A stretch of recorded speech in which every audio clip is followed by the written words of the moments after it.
దువ్వాడ శ్రీనివాసరావు పనికిమాలిన దద్దమ్మ.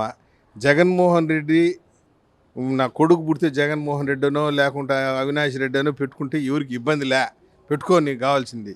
నేను ఏమంటానంటే, మీరు శాసనమండలి సభ్యులుగా వండుకుని టీవీల ముందు కూర్చొని ముద్దులు పెట్టేది ఏంది, మూతులు నాకేది ఏందిరా మీరా? ఆ?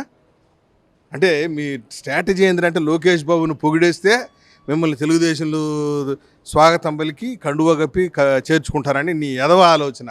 నీ బోటి దరిద్రుల్ని తెలుగుదేశం పార్టీ గేటు దగ్గర కూడా చేర్చాం మేము.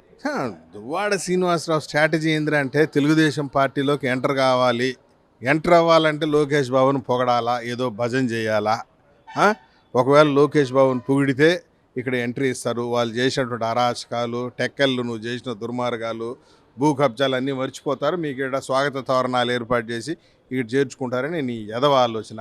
నువ్వు స్క్రాప్, నిన్ను తీసుకుపోయి చెత్తబుట్టలో పరేసినా చెత్తబుట్ట కూడా వద్దంటుంది. తెలుగుదేశం పార్టీలో అయితే నీకు ఎంట్రీ లేదు.